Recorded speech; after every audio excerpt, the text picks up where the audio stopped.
You cannot start reading the New Testament without understanding this. Yesu, according to history, died 30 CE. Our first Christian author is the Apostle Paul, who was writing 30 to 20 years or 20 to 30 years after Yesu's death. That's when Paul writes his letters. There are some Christian authors, or maybe Christian authors, because we have some creeds and hymns that predate Paul. But what happened is we don't have any of their surviving works. So most of the time we start with Paul. When we're doing the book of John, we'll have to talk about the hymns and then the creeds, because John will quote. The prologue of John, he quotes a creed. Is actually a hymn that he quotes. But that is by the way. Okay. So Paul was writing first. The problem with Paul is that Paul did not actually know Yesu personally. That is why he doesn't tell us very much about Yesu's teaching, activities, or experiences. He did not know him personally. Now, 35 to 40 years after Yesu's death, Mark was written first. 50 to 55 years after Yesu's death, we have the book of Matthew and the book of Luke. 60 to 65 years after Yesu's death, we have the book of John. These are the order. Paul was writing first. Mark wrote. Matthew and Luke actually wrote at the same time. And then John was the last to be written, 60 to 65 years after the death of Yesu. So these are the sources that we have to look to see the message. We have other sources. We have what we call the Q source. We have the L source. We have the M source. Let's explain these sources. The book of Mark, Matthew, Luke, they are called Synoptic Gospels. That is the title of our class.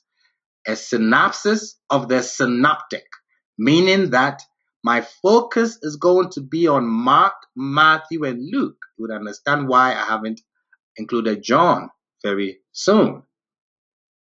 Mark, Matthew, Luke, they are called synoptic gospels, meaning that they are seen together. They are much alike. These three can be placed in parallel columns on the same page and be seen together because they tell so many of the same stories, usually in the same sequence and often in the same words. The reason they are similar, the reason they are seen together, the reason they are much alike is because Matthew and Luke, they copied Mark. This is where Matthew and Luke got a lot of their stories from. They got it from Mark.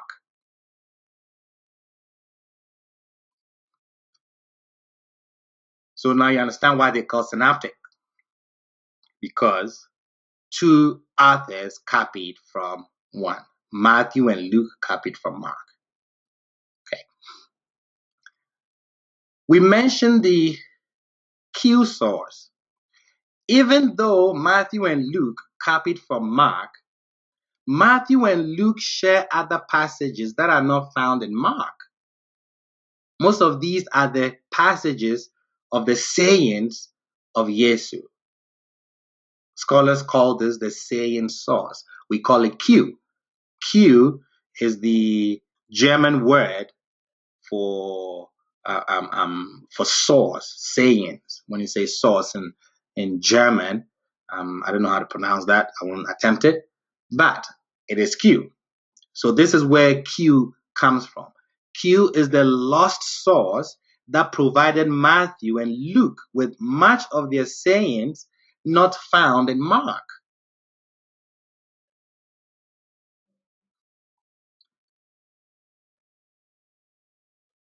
We have the M source that we mentioned. Stories, when we say the M source, they are stories not found in any of the other Gospels.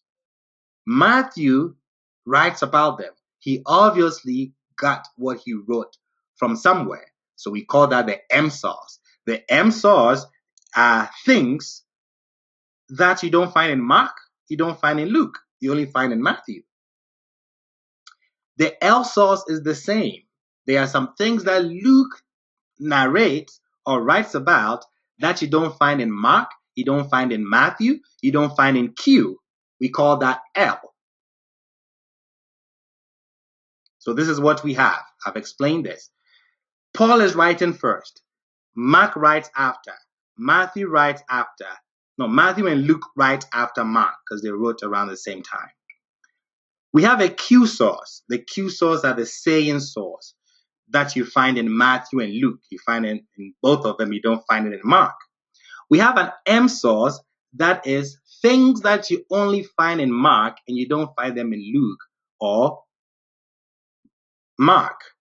You find in Matthew, you don't find in Luke or Mark. The L source are things that you find only in Luke. You don't find them in Mark or Matthew. Okay. Throughout the century, throughout time, you see the evolution of theology. And then you come to John. And there are some things in John that you don't find in Mark, you don't find in Matthew, you don't find in Luke. And these are the sayings of Yeshua in which he claimed to be God. You can only find them in the Gospel of John. Mark doesn't mention it. Matthew doesn't mention it. Luke doesn't mention it. It is not in M, it is not in L, it is not in Q. You only find this in the book of John. So this is what we're focusing on. The synopsis of the synoptic. We are going to look at the message, but we are not going to take the message from the book of John. We are going to take the message from Mark, Matthew, Luke. The first three that were written, the first three that are similar. The book of John was written later. It is the most theological based of the four Gospels. John will change historic fact to make a theological claim. I repeat that. John will change a historic fact to make a theological claim. We'll look at the book of John separately if we decide to go on with this New Testament series.